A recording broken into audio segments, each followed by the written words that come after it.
Bienvenidos. Entre los anuncios más expectantes y positivos, halagadores, alentadores, que hizo el presidente en su mensaje el sábado 24 de mayo, está la reactivación de la obra pública. Inclusive mencionó cifras, 200.000 viviendas, dijo él en su intervención verbal. Van a ver que el discurso dice 100.000. Se refirió concretamente al Quinto Puente, habló de un museo para Quito, de la E25 de 4 carriles en un tramo determinado, de la modernización y actualización de los puertos, para solo citar algunos, también de las refinerías. En fin, al fin obra pública, como dice nuestro título. ¿Por qué? Porque eso es un gran generador de empleo, como el jefe de Estado lo reconoció, y sobre todo porque es un servicio que demandan extremadamente los ecuatorianos, sobre todo los sectores más lejanos, en cuanto a vialidad, salud, conexión informática, agua potable, en fin. Para que vean la exigüedad de la obra pública, recordemos cómo nos respondía recién el ministro de Vivienda, el arquitecto Humberto Plaza, sobre pequeños programas que en el año y medio pudieron hacer de enorme significado, pero realmente muy escasa cobertura.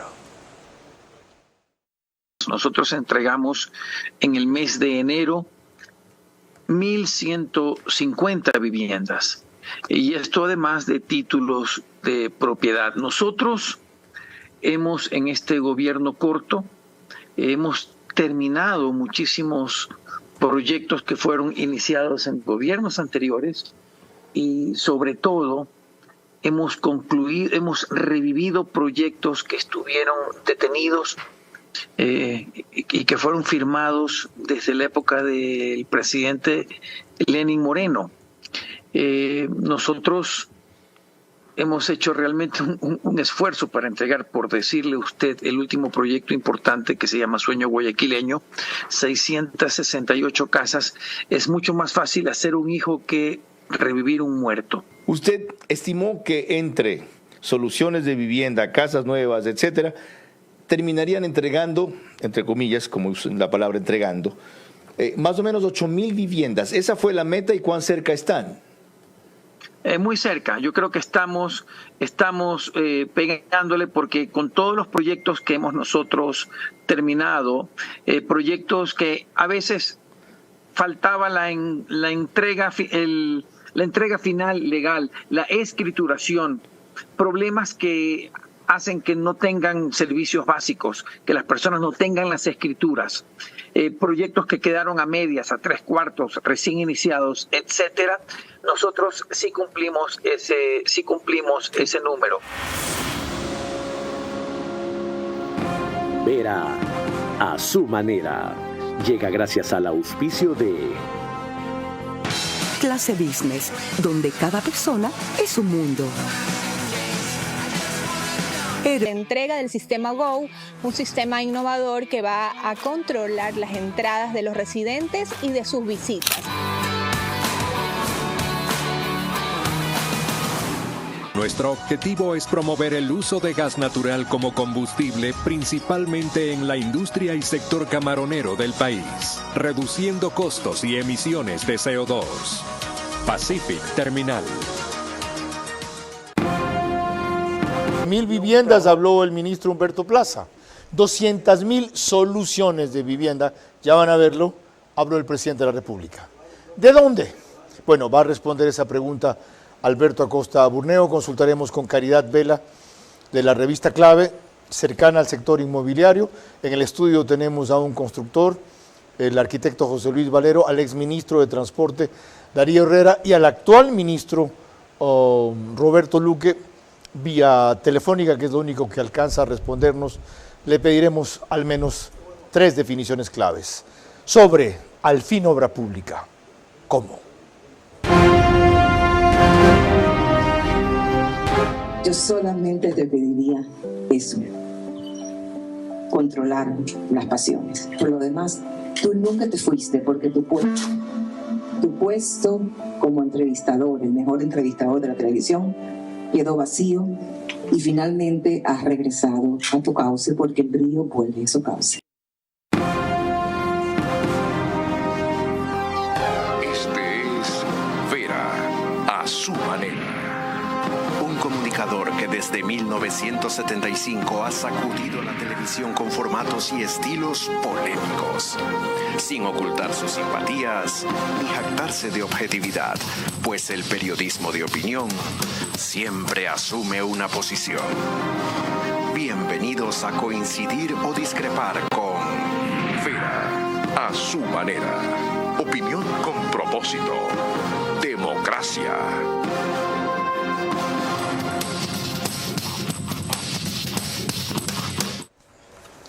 Buenas noches. Darío Herrera vino de Manta, cuestión que agradezco. Empresario ejecutivo inmobiliario manabita de 52 años, una licenciatura en Administración de Empresas de la Universidad San Francisco de Quito, proyectos de inversión en el sector residencial, comercial y hotelero de Ecuador, Belice, Estados Unidos.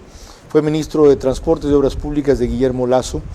Antes de ocupar ese cargo, fue ministro de Desarrollo Urbano y Vivienda y actualmente es magíster en Filosofía, Política y Economía. ¿Y a usted qué le dio por eso? Una beca. Filosofía, Política y Economía. ¿Beca de? En Filosofía, Política y Economía. ¿Pero por qué? ¿Beca de qué universidad? No, apliqué en una beca y me la dieron y me encantó el programa. Ok. En cambio, el arquitecto José Luis Valero Brando, guayaquileño, de 1955, noviembre 22, ya mismo me alcanza en edad, arquitecto urbanista, máster en dirección de empresas constructoras de inmobiliarias, desarrollo del estadio George Capwell está entre sus logros y la constructora Valero por más de 20 años ha hecho edificios, centros comerciales, universidades, obras de regeneración urbana. Destaco algo que no sé si todavía siga siendo el único. El Sky Building, que es un edificio que ustedes ven a un costado del Holiday Inn en el aeropuerto, es el único sismo resistente construido en Guayaquil. Y ustedes lo ven cuando van a los parqueaderos, porque en vez de ver columnas, ven resortes. Exactamente así. ¿Hay algún otro más? Están construyendo dos más. ¿De ese tipo? Sí, el grupo Novis está haciendo dos. Qué bien. Sí. Sismos resistentes se dice. Sí, son unos aisladores sísmicos que hacen que absorban el sismo en el caucho, que es un aislador, ¿no? Entonces toda la vibración se la coge en el caucho, que es un vibrador, y la absorbe y se daña menos la estructura. ¿Eso vuelve más cara la construcción o el edificio? Hace 10 años sí, ahora creo que ya no, porque ya se calcula para ese tipo de aisladores sísmicos. El edificio que yo hice en esa época no había esa experiencia de calcular con los aisladores sísmicos. Okay. Ahora ya hay una experiencia, se corren programas y ya salen a la par. Hecha esa digresión, entremos en materia. Bienvenida María Clara Triviño Martínez. Gracias a RTU estamos en todas las cableras, eso quiere decir que usted nos puede ver a través de DirecTV canal 177, CNT canal 12, TV Cable canal 69, Claro TV canal 30, Cable Unión canal 9. Se conectan a esta hora a través de estas cableras 40.000 hogares para ver nuestro programa. Carlos. Estás en cualquier parte menos aquí, estás en Radio City. Eso se dice después de que yo digo, nos pueden seguir por Facebook y YouTube de Vera a su manera, también en Stream TV Cable, Canal 15 de Vito TV o 709 si prefieren alta definición, DirecTV el canal es 194, corresponde a Manavisión, Canal 9 en Manaví, y recién ahí te doy paso. Entonces, vamos con lo de Novoa. ¿Ya? En efecto, lo que ha concitado el interés respecto al despertar de la obra pública por parte del gobierno en su primer periodo de 4 años fue lo que dijo en estos términos el presidente Noboa en su mensaje a la nación. Escuchemos. Será también la era de las obras, además de muchas obras de infraestructura vial. El quinto puente conectará al sector portuario guayaquileño con toda la industria del país, reactivando la economía y el comercio exterior. El corredor E25 tendrá entre Buena Fe y Juján parte de la vía entre Quito y Guayaquil. Está siendo rehabilitada y su ampliación se completará a 4 carriles en este periodo. Estas obras se complementan con la repotenciación de los puertos como ejes de desarrollo. En estos 4 años construiremos 200.000 soluciones habitacionales también, porque nuestro pueblo lo necesita. Nuestro pueblo necesita una vivienda digna. No se puede prosperar sin un techo que nos proteja.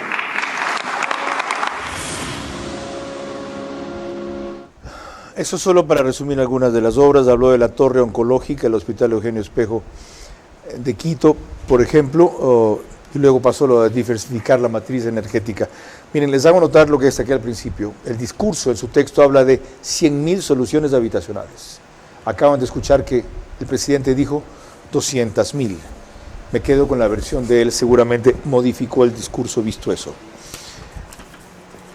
Darío Herrera, ¿de dónde? ¿Con qué plata? ¿Cómo se puede cumplir esta promesa? Yo creo que la promesa de las 200.000 soluciones, porque hay que diferenciar eso, no dijo construcción de viviendas, sino soluciones habitacionales. ¿Okay? Yo creo que es factible. Pero me refiero a la promesa en general, Sí, la promesa despegar en general. la obra pública. ¿Con qué plata? No hay plata para eso. Si tú ves el presupuesto del Ministerio de Desarrollo Urbano y Vivienda en los últimos años, no sube más allá de 60 millones de dólares. Es decir, con eso puedes construir... 60 millones de dólares. Creo que para este año inversión en obra pública. Para inversión en obra ¿No pública. estaba en 260 más o menos? Lo codificado ahora, en este año, es 60 millones de dólares. Que se puede incrementar de acuerdo a los planes, proyectos y programas que tenga, eso es otra cosa. Y siempre hay chance. Pero recuerda para algo... esos planes y proyectos, ¿la plata de dónde viene? A ver, primero, recuerda algo, tú tienes un pastel de inversión. El año pasado fue alrededor de 1.500 millones de dólares. Lo mejor que ha sido en el año 2022 fue 2.000 millones de dólares. Este es el monto de inversión para todos los ministerios y toda la obra pública, toda la inversión del Estado per se. 2.000 millones de dólares. ¿Okay? De eso, tú tienes un pedacito para cada uno de los ministerios. Lo histórico en el Ministerio de Desarrollo Urbano y Vivienda es 60 millones de dólares. Así como en el Ministerio de Transporte y Obras Públicas, por ejemplo, en el año 2022 fue 364 millones, el año pasado fue 200 y pico millones. Entonces, ese es el pastel. Tú no puedes, y si tú te subes un poquito en tu ministerio, le tienes que sacar a alguien más. Es decir, alguien tiene que recibir menos dinero para inversión. ¿De dónde se puede construir una obra entonces como el quinto puente, de lo cual usted está muy cercano, invirtió inclusive mucho a su propio riesgo para estudios y eventualmente embarcarse en el asunto y se quedó estancado? Esa obra se estima que podría costar entre 800 y 1.200 millones de dólares inicialmente. ¿Con qué plata? Sí se puede con inversión privada, pero para eso hay que poner las normas de entrada. Ejemplo, que es tiempo que el Estado expropie los terrenos donde va a ser el quinto puente. Si no se expropia, no se cree. Para mí esa es la fórmula.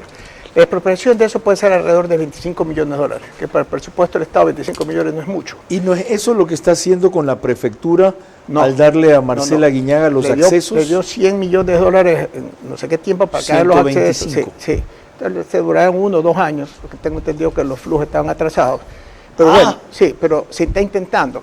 Pero si tú no expropias, ¿cómo crees? ¿Y qué ventaja tiene expropiar temprano? Saber dónde se va a hacer la vía y los estudios tienen que ser perfectos, ¿no? Entonces, ¿qué pasa? Al expropiar, ¿no? Sin ir muy lejos. ¿Y por qué no se ha avanzado con eso? Hay que preguntar. Y el primer terreno que hay que expropiar es en Guayaquil. Ahí veremos a quién pertenece. ¿A quién pertenece? Al presidente. Sí. ¿En serio me dice? Sí, no es broma.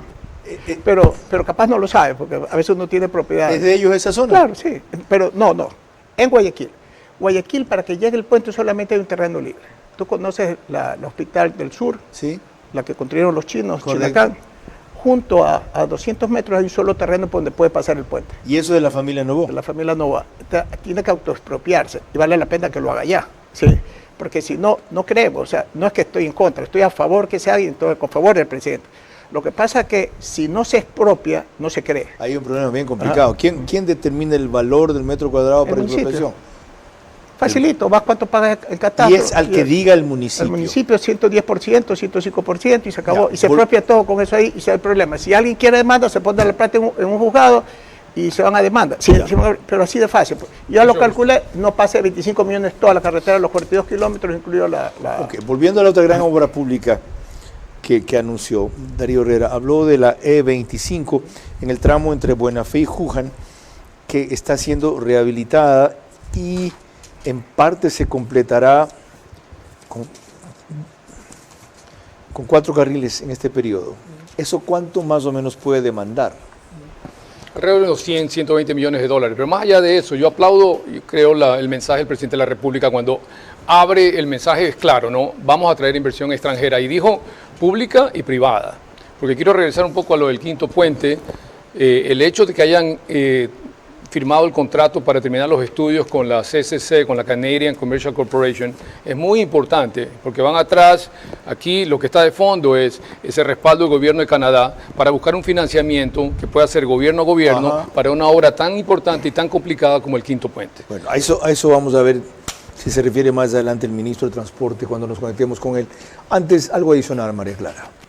El analista económico y director de la publicación Análisis Semanal, el economista Alberto Acosta Burneo, dijo esta mañana en Teleamazonas con Luis Valareso que más obra pública en ese implicará necesariamente más impuestos. Más inversión pública para generar empleo, eso no es real. El Estado no tiene recursos. Entonces, para que el Estado gaste más, lo que nos está diciendo entre líneas es más impuestos para financiar más inversión pública. Entonces, eso tiene un efecto, sí, la inversión pública genera unos empleos, un efecto expansivo, pero al mismo tiempo tenemos un efecto recesivo de los impuestos. Entonces, lo que faltó es la mención de la segunda cara de la medalla. Si queremos más inversión pública en este momento, también tenemos que querer más impuestos. ¿Necesitamos más obra pública? Sí, pero con capital privado. Para eso existen las APPs. Él podrá decir que esa es una fórmula que él tiene en mente y que ya quizás han venido proyectando, alianzas públicas-privadas. Es que esa es la salida. De esa manera no son recursos del Estado, no implica una obligación de seguir subiendo impuestos y se puede solucionar vía concesiones, vía asociaciones público-privadas, temas que están en la ley, que son posibles de hacer, sino que son complejos en los trámites. Pero eso es lo que tiene que destrabar el presidente para lograr esa obra pública que se necesita y con urgencia, pero con capital privado, porque capital público no existe. Usted que estuvo en el Ministerio de Transporte, ¿cómo se puede destrabar los trámites y no tener que acudir a más impuestos, como dice Alberto Acosta? Yo coincido con Alberto, APP es el camino. De hecho, si tú te das cuenta, los 12 proyectos que están registrados hoy en el registro de APP, hay 8 vías, 7 carreteras, el Quinto Puente, tienes 2 puertos y recientemente 2 eléctricas. ¿Por qué están estas 7, 8 vías? Porque esto comenzó... Recuerda que el gobierno recibió un gobierno en marcha, ¿no? Esto comenzó con nuestra administración de generar los perfiles de proyecto para irnos hacia las alianzas público-privadas y atraer estos capitales. Ahora, ¿qué ha pasado? Es que los últimos 6 meses del gobierno del presidente Lasso, y yo también espero que los primeros 6 meses del gobierno del presidente Noboa, siempre hay esos brazos caídos por un lado y la curva de aprendizaje por el otro. Entonces se ha perdido bastante tiempo. Aquí lo que hay que hacer, como dice Alberto, es acelerar los procesos para poder... ¿Cómo se puede acelerar eso? Aquí tenemos una suerte, algo especial. Yo creo que Pablo Ceballos, por ejemplo, está haciendo muy buen trabajo en la Secretaría de Alianzas Público-Privadas, pero tienes que recordar algo. La vía principal, la que está más avanzada en estos procesos de APP, es la Manta Quevedo, que comenzó con crédito no reembolsable para los estudios de prefactibilidad. Y más hoy está avanzada, para de paso, ¿cuántos años lleva esa vaina? Bueno, no importa. En el proceso de APP es la más avanzada de todas las vías. ¿Okay? Entonces, esta vía va a ser el referente de procesos de APP para las que vienen atrás. Según cómo destraben las cosas, ¿qué tiene que hacerse bien hecho? La parte más importante yo creo que tiene que ver con la estructuración del contrato per se, porque una APP a final de cuentas es un contrato que tiene que ser muy robusto y que preste las seguridades y que comparta los riesgos entre el Estado y el que viene y pone la plata. Tiene que ser muy seguro. ¿En qué proporción que comparta los riesgos? Mira, yo creo que en la de Manta Quevedo me parece que el CAPEX lo determinaron como en $120 millones. El aporte del Estado ahí no creo que más allá... Es la inversión per se. Tú tienes CAPEX, que es la inversión para hacer la vía 3, 4 carriles, lo que sea, y después tienes el OPEX, que es el presupuesto de operación durante el tiempo. Entonces el CAPEX de $120 millones en la Manta Quevedo, me parece que son 9 o 10 millones de dólares, que es la parte proporcional del Estado. Entonces el Estado lo que tiene que hacer es decir, yo genero, que es el paso donde está ahora, un dictamen de sostenibilidad y riesgo fiscal. Si tengo la plata para hacer esto, me comprometo a poner en mi parte, de manera de que entren ya al estudio de factibilidad y eventualmente licitación y adjudicación. Eso es una obra de $120 millones, ingeniero. El Quinto Puente, que como dije puede estar entre $800 y $1.200 inicialmente. ¿Cómo destrabar eso? ¿Cómo avanzar rápido, más allá de arrancar por la expropiación del terreno? La Cámara de hace año y medio le hizo una propuesta al gobierno. En el gobierno de la Cámara de Construcción de Guayaquil. De Guayaquil, sí. Hicimos una propuesta porque hay que ayudar a financiar también a la empresa que va a poder. Cuando hicimos el dragado, ¿te acuerdas? El municipio de Guayaquil hizo el dragado, se cobraba $40 o algo así por contenedor. Lo pagaron las navieras. Las navieras. No lo pagó Contecón. En este caso, que paguen los importadores y los exportadores. 40, 50 dólares por cada dólar, entre 4.000 contenedores diarios. Cada contenedor que entra sale. Si ves el uso de la... Un mecanismo novedoso, ¿ah? Ya. Pongámosles una tasa, ¿no? Entonces te ayuda al flujo de caja. O sea, adoptar un sistema parecido. Mira, un contenedor la tasa que venga... no se puede poner si no tiene un servicio como prestación antes. No la puede pagar usted la tasa pero antes hay que del servicio. Hay que inventar algo. Exactamente. Ya. Y si no, se lo cobra después. Exactamente. Pero fíjate un contenedor que sale en Naranjal, que viene al puerto, con la carretera por la perimetral. Si se hace el puente de la Unidad Nacional, el nuevo puente de la Unidad Nacional, el puente sur que le llamamos, te ahorras hora 15.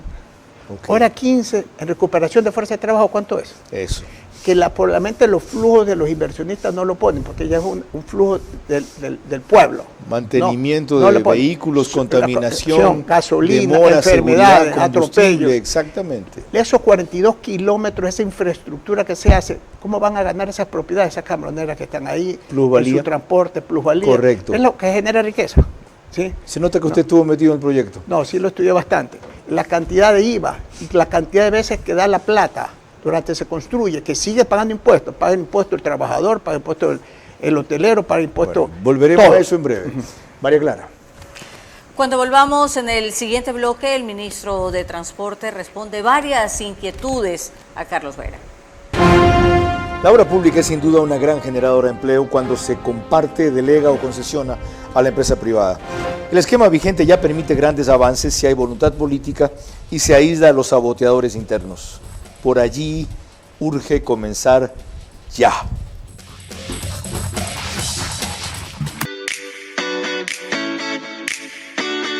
Nuestro primer complejo empresarial de bodegas y oficinas, denominado Arcus Victoria, con una ubicación inigualable, ha despertado el interés de muchas marcas que quieren estar en este gran desarrollo. Nosotros estamos en una ubicación estratégica. Como usted lo menciona, el futuro aeropuerto de Guayaquil está a menos de 4 kilómetros de donde nosotros estamos. Y aparte, la importancia de estar cerca de los puertos. Por eso es la visión de este proyecto. Hemos podido llegar a tener un diseño moderno y vanguardista en el cual hemos integrado las áreas de almacenamiento y oficinas de tal punto que tengamos un producto que satisfaga la necesidad de las empresas para optimizar su cadena de valor. Nuestro diseño no solo está buscando complementar las necesidades de las oficinas, sino también poder satisfacer a sus colaboradores. Y actualmente somos los abanderados del desarrollo de la nueva ciudad de Guayaquil. Vera a su manera, crítico e independiente.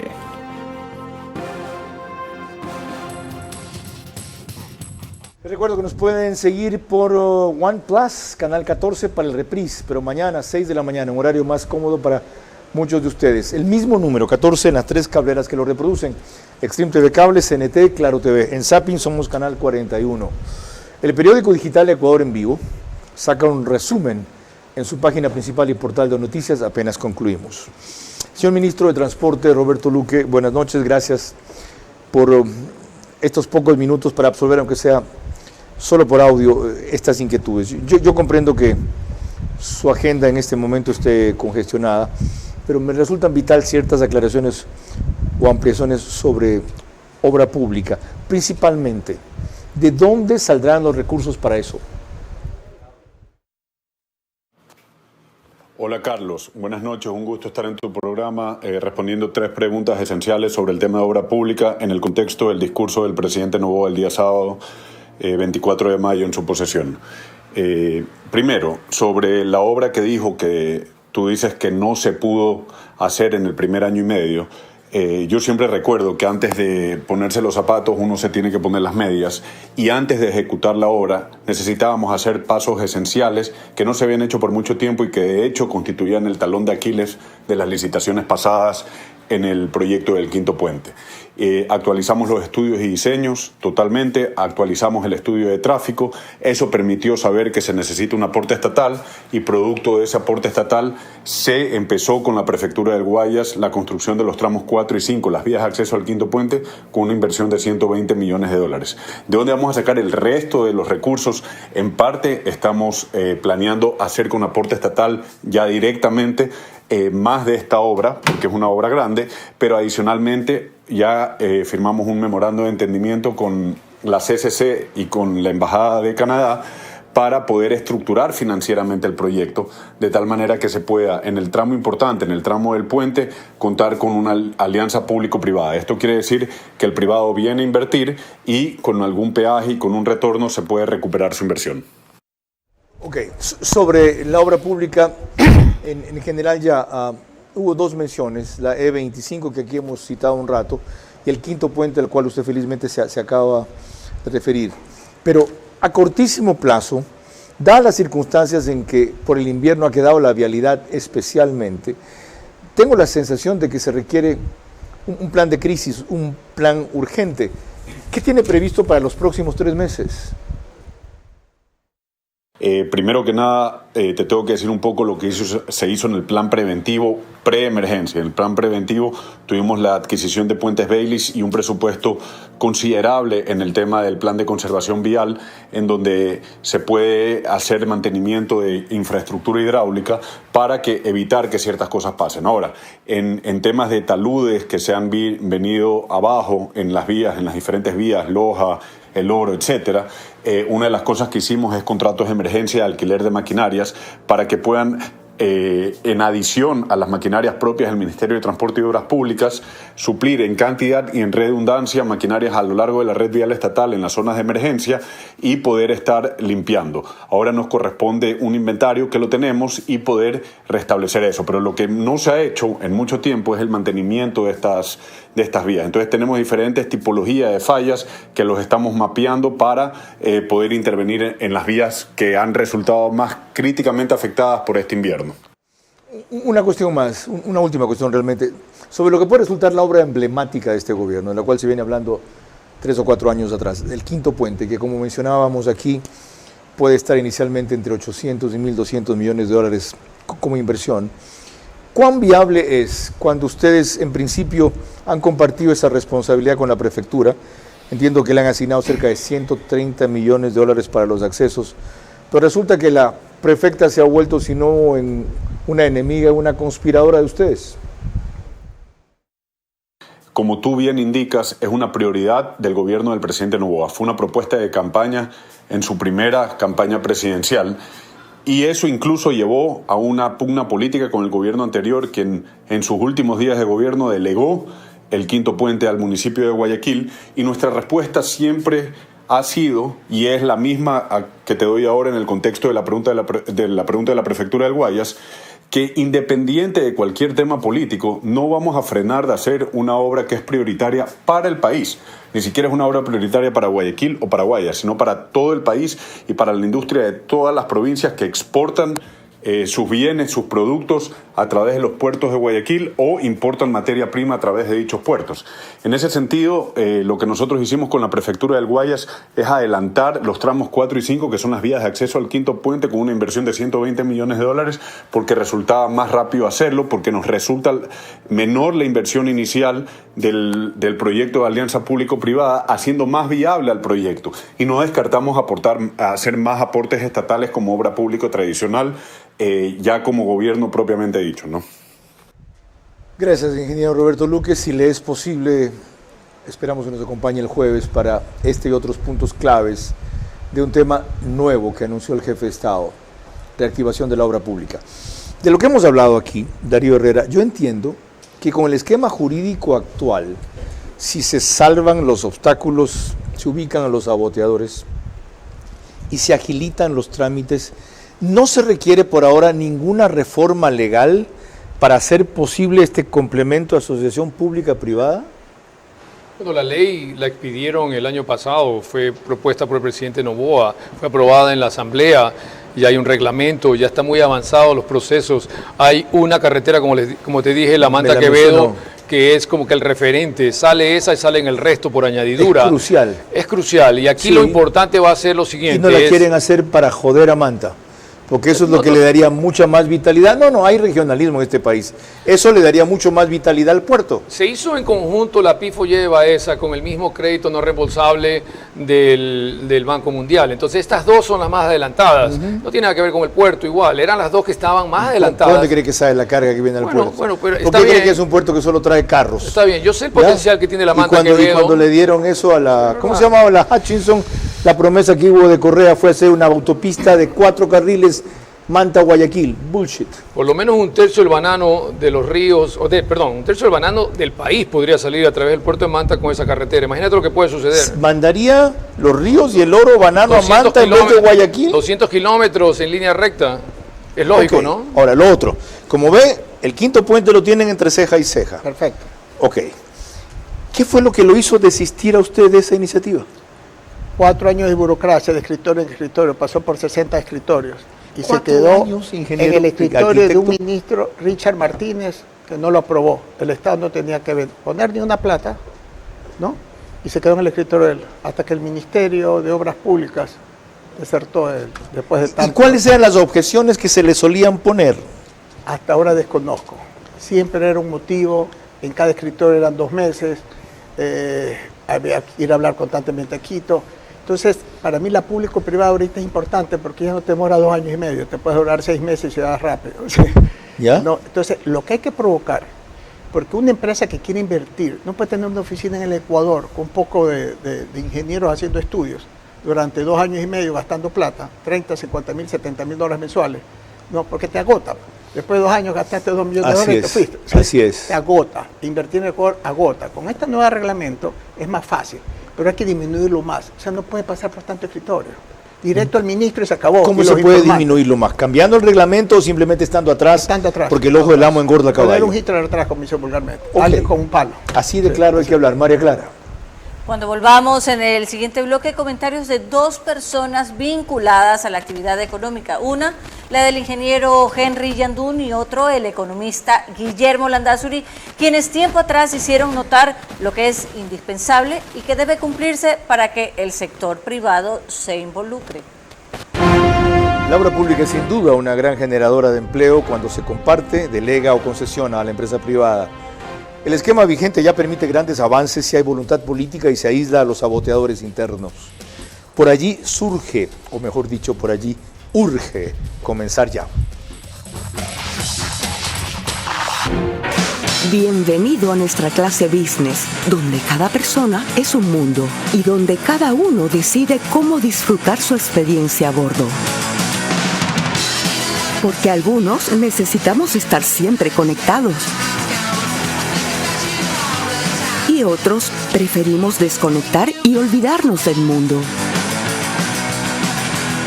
Porque hay días que te apetece comer ligero y otros que necesitas darte un gusto. Clase Business, donde cada persona es un mundo. Air Europa, tú decides. Pacific Terminal, primera terminal de gas natural en el Ecuador. Será un eje fundamental en el cambio de la matriz energética, reemplazando el uso del... Nacemos con un impulso que nos mueve Vera a su manera, crítico e independiente.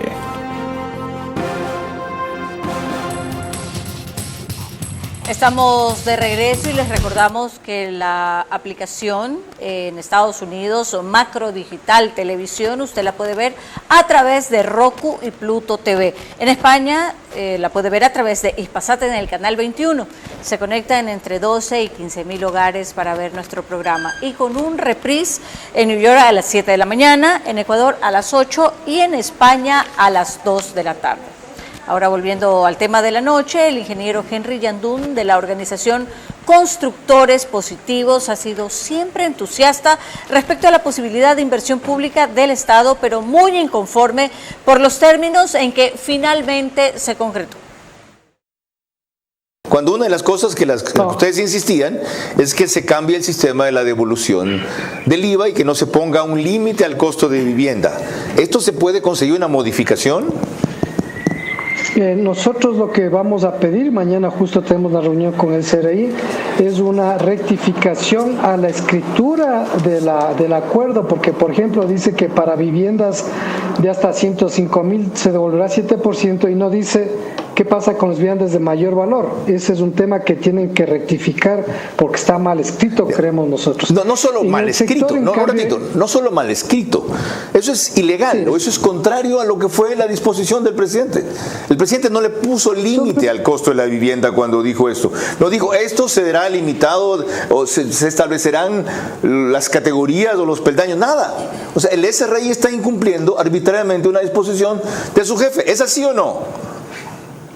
Verá, hay una cláusula por ahí, dice que el SRI pondrá algunas condiciones, algo así, pero obviamente se va en contra antes que de la ley del espíritu, Carlos, porque el espíritu del presidente dice, movamos al país a través de la construcción, entonces deberíamos tener esa actitud, movámosle. Por su parte, el economista Guillermo Landázuri, en cambio, pone énfasis en la que no tendrá interés prácticamente el sector privado, en particular en obras de menor envergadura que no aseguren la rentabilidad económica necesaria. 200 facilidades habitacionales, va a ser difícil que el privado participe porque el privado va a participar siempre y cuando encuentre lucro, es decir, al menos alguna referencia respecto a la rentabilidad. Generalmente esos proyectos suelen estar en manos del sector público porque no son proyectos rentables. Okay. Esas dos objeciones del sector privado, las que escucharon a Yandún primero y luego la que dice Guillermo Landázuri, el sector privado no va a embarcarse en un proyecto de 200 viviendas, pues eso no le genera rentabilidad. ¿Cómo crear esos incentivos para el sector privado en esta coyuntura? Mira, el 5525 es espectacular. ¿Cuál es el problema? Que no hay financiación para el constructor. Entonces, hagamos lo que dijo el presidente, 200.000 casas por 50.000, 10.000 millones de dólares. En 4 años son 2.500 millones.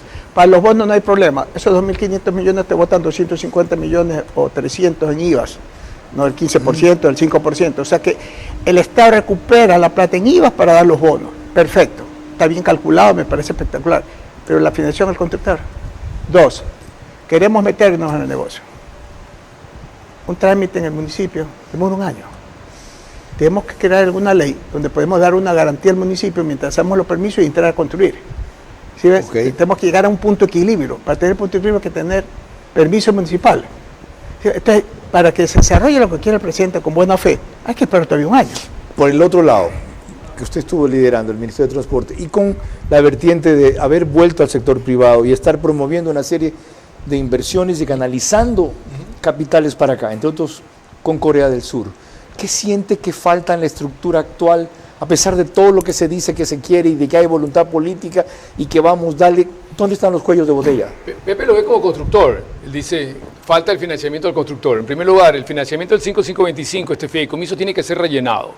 ¿Razón de cuánto? 100 millones por año para generar nuevamente el subsidio en la tasa y que se mantenga ese programa, que ya mismo llega al tope de 25 a 30 mil viviendas. Entonces, ¿qué va a pasar? Eso se tiene que estar haciendo ya en este momento, planificación financiera.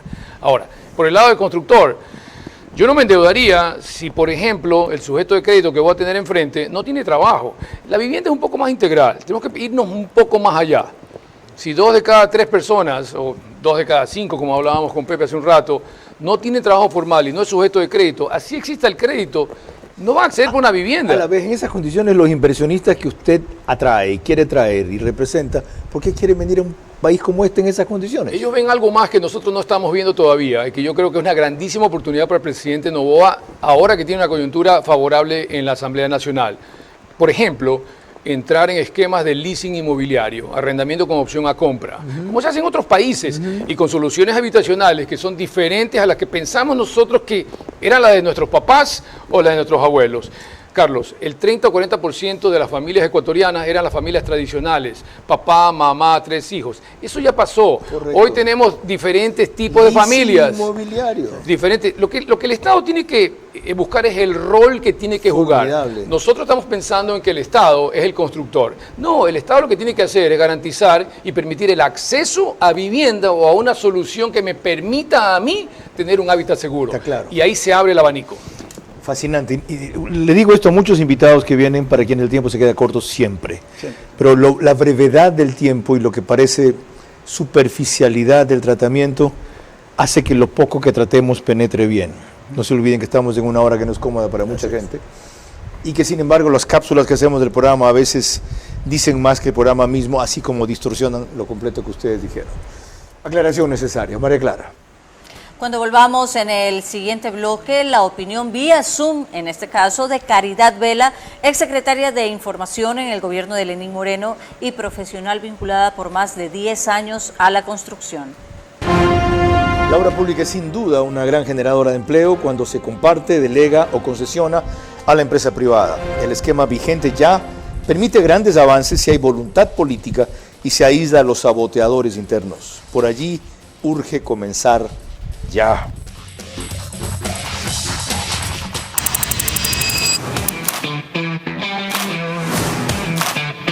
El día de hoy se ha dado la entrega del sistema GO, un sistema innovador que va a controlar las entradas de los residentes y de sus visitas, afirmando mucho más nuestro compromiso con la tranquilidad de nuestras familias. GO es un sistema de vanguardia, el cual nos permite poder controlar el acceso mediante códigos QR. También podemos controlar tags y podemos controlar acceso con control facial.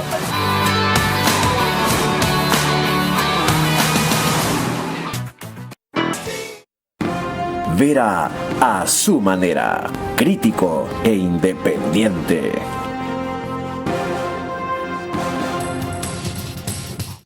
Estamos de regreso y les recuerdo que nos encontramos en el canal 24/7. Eso significa que usted nos puede ver a través de Extreme TV Cable Canal 3, Claro TV Canal 9, Divinet Canal 12 y Data MS Televisión Canal 99. Carlos. Caridad Vela, bienvenida. Usted acaba de hacer su enésima Feria de la Vivienda Clave. Tiene más de una década, es extraordinaria revista, principalmente vinculada al sector inmobiliario. Está en contacto permanentemente con el sector de la construcción, que es uno de los que más expectativas tiene con este anuncio del presidente el sábado, de impulsar otra vez la obra pública. De lo que usted ausculta y mide en ellos, ¿qué cree que requieren para que esa sociedad público-privada que tanto se invoca, no solo que funcione, sino que se acelere? Buenas noches. Buenas noches. Pues la empresa privada está lista desde hace muchos años para apoyar al gobierno en la construcción de viviendas de interés social y vivienda de interés prioritario. ¿Qué hace falta? Voluntad y regulación clara, sobre todo eliminar toda la tramitología innecesaria, todas las demoras, todos los procesos que vuelven engorroso a este proyecto de construir país. ¿Hay, Caridad, algún problema en el audio? No sé si es suyo, no sé si es acá, en que hay una vibración en el sonido que impide distinguir con claridad el asunto. Enseguida retorno con usted y vuelvo al panel. Ok. ¿Debería haber cambios en las instancias administrativas de vivienda y de transporte? Y no me refiero necesariamente a los ministros, sino a los mandos medios, que suelen ser los que han estado siempre lucrando el Estado para que esto avance o no. Se aguantaron porque era año y medio, ya los dos no se quieren comprometer, ¿no? Se aguantaron porque era año y medio, está bien, sabían cómo es la cosa y funciona esta maquinaria del Estado, y ahora en 4 los deben cambiar, ¿sí o no? Hay que cambiar mucho, pero yo creo que hay que hacer un código de trabajo para la burocracia. ¿Qué es eso? Mira, un código de trabajo, como hay para todos los empleadores, para la burocracia. ¿Ya? Entonces es por metas. Yo, ministro, te pido que hagas algo y revises algo. Si no haces 3 días, ¿para qué estás aquí? Ok. Ustedes estaban discutiendo, contándome, mejor dicho, hace un rato, la dificultad que hay cuando se quiere sacar a un arrendatario que no paga. O sea, cuando hicimos nosotros y aportamos en la ley de vivienda en el año 2021 y se aprobó, incluimos la figura del leasing inmobiliario.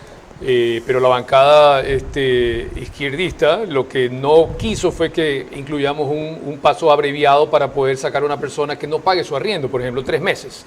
sino que vayamos a la ley de inquilinato, que puede demorar año y medio, 2 años. En ese momento se te daña el negocio financiero de la persona que invierte, porque no puede tener una persona 14, 15 meses que no paga el arriendo, ¿no? ¿Y cómo se resuelven estas cosas? Lo suyo, desde luego, como idea es magnífica, pero como posibilidad es cero. Ahorita que hay mayoría en el Congreso se puede hacer todo. Es correcto. Se cae el gobierno, se hace eso, se le levantan 480.000 burócratas. Hay que buscarla. ¿Usted por qué no ha estado a tu lado? ¿Cree que esta cosa ¿Cuándo ha sido usted ministro de Transporte, ministro de Vivienda? Viceministro del ingeniero Maquiavelo, uno de los mejores ministros de Obras Públicas. Ciertamente. Sin plata. Mira lo que se hizo. ¿Cuánto tiempo? 3 años. Ya, ¿usted? Casi 2 años y pico. Aguantó menos que él, ya ves. Sí, nos quemamos durísimo, nos envejecimos y nos engordamos. ¿Su experiencia? No, hay un dato de Pepe que decía hace un rato sobre los municipios y tener parada la obra porque no puedo comenzar. La ley existe, por si acaso, Pepe, ¿no? Es la ley de eficiencia y optimización de trámites administrativos. Nosotros la trabajamos dentro del ministerio y aceleramos utilizando la figura de la declaración responsable, aceleramos los procesos administrativos para aprobar los proyectos BIS-BIP, de manera de que presentaban, se hacía la aprobación automática y el chequeo se hace ex post. Los municipios, esto es una ley orgánica, deberían ellos también adoptarla, es decir, yo presento el trámite administrativo, no me vas a chequear en ese momento, vas a tener ahí un año esperando, se aprueba inmediatamente y después me hace el chequeo ex post aleatorio. Okay, entonces, Caridad, así debería funcionar. Exactamente, así debería funcionar. Se arregló el problema, volvemos a la misma inquietud que era básicamente lo que usted ausculta permanentemente por su trabajo en el sector de la construcción y en el inmobiliario en particular. ¿Qué se requiere para que este propósito del sábado despegue? Buenas noches. Carlos, se requiere plata fundamentalmente. Se requiere voluntad, pero se requiere dinero y paralelamente también que haya una revisión de los trámites, de toda la burocracia que la empresa privada tiene que cumplir para sacar esto adelante. Fíjate que si es que dependiendo qué medio de comunicación leas, porque no ha habido una auditoría certera de cuántas viviendas se han construido en los últimos gobiernos, pero se habla de que en la época de Correa se construyeron entre 255.000 y 450.000 viviendas. Eso en 10 años, ¿no? Es decir, entre 25 y 45.000 anuales. En la época de Moreno se habla de 125.000 viviendas a través de Midubi. En la época de Lazo, y está ahí el ministro, yo no sé si esta cifra es verdad porque no hay auditorías, esto dicen los medios de comunicación, fueron 8.000 casas en 2 años y medio. En la época de Noboa, en 1 año y medio que estuvo, él dijo en una entrevista que había terminado algo más de 800 viviendas. Si vemos cuánto dinero, cuánta inversión hay detrás de esto, recordemos que Correa triplicó la deuda externa del país. Tuvo un petróleo de $130 el barril, es decir, chorreaba dinero con el que se podría construir las 255.000 o las 450.000 viviendas. Moreno tuvo que vivir 1 año de pandemia, incrementó la deuda del país solamente en un 15% y dicen que construyó 125.000 viviendas. Como digo, yo no lo pongo en tela de duda, pero tampoco lo afirmo con certeza a ninguna de estas cifras porque no hay una auditoría. Lazo incrementó la deuda en 19% y construyó 8.000 casas. Noboa incrementó la deuda en un 10.8% y entregó más de 800 viviendas. Terminó, dijo él en este video que yo le escuché. Y terminar tal vez es la palabra más acertada y más auténtica y transparente que hay, porque todos estos planes de vivienda empezaron hace muchos años. A todos los gobiernos les ha merecido empezar nuevos, pero sobre todo terminar los que venían. Y lo que les ha faltado es entregar los títulos de propiedad de muchos de esos proyectos de vivienda. Caridad, algo puntual.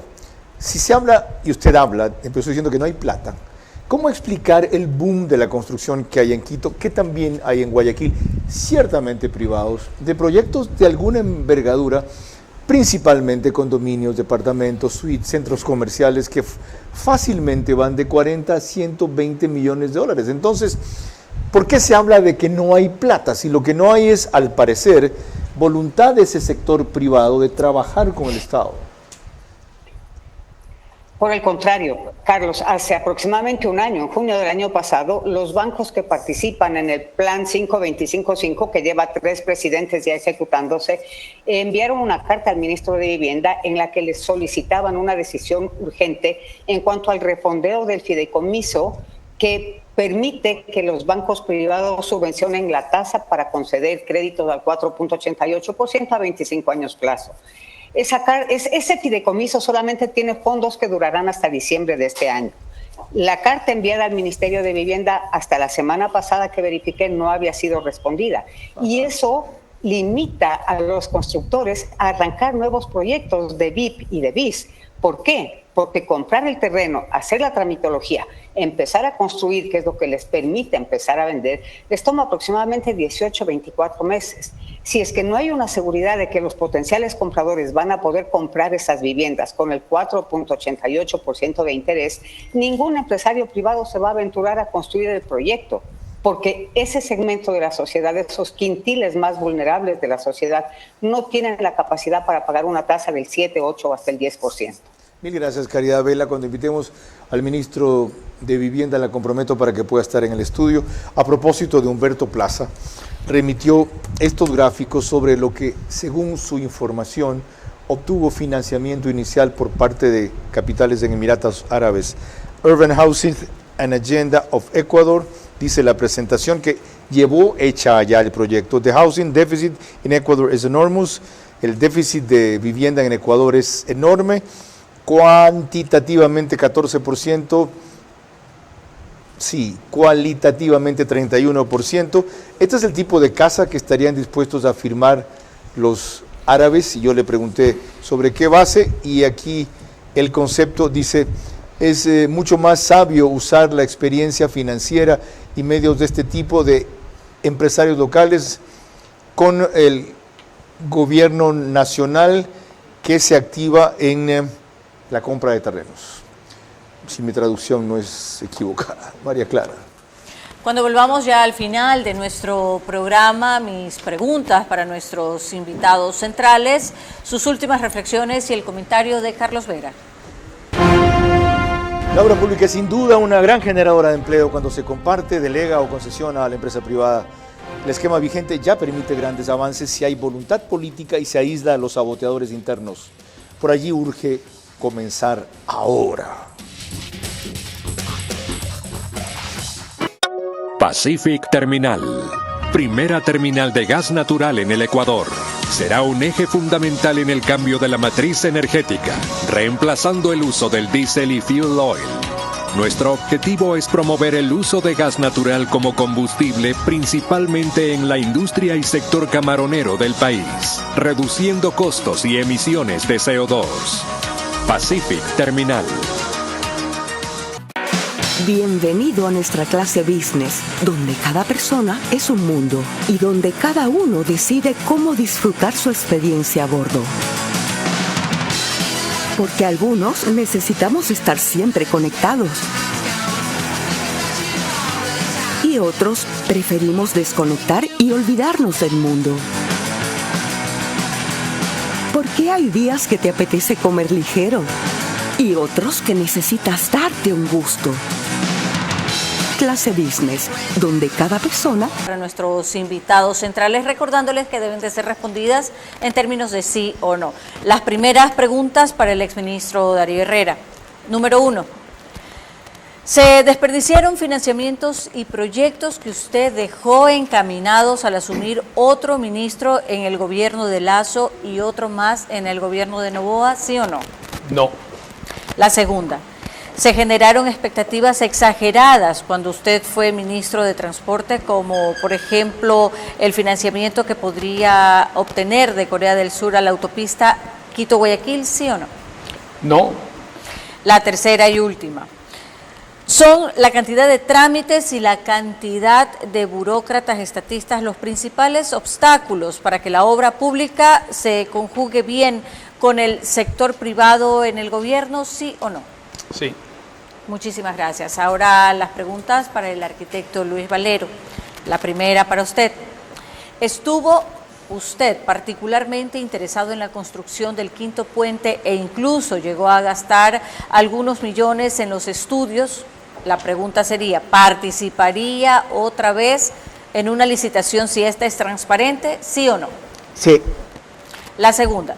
¿Tiene sentido construir un quinto puente solo con una vía de ida y otra de vuelta con el anuncio de que su infraestructura permitirá luego una ampliación, sí o no? No. La tercera y última, una obra como el Quinto Puente, que se financiará con peaje a cobrar por parte de la empresa constructora por lo menos en 30 años, debería tener subsidio del Estado en ese peaje para ser viable, ¿sí o no? Sí. Muchísimas gracias. Carlos. Les dije, qué buenas preguntas y qué reveladoras respuestas. Exploraremos en ellas en otro programa.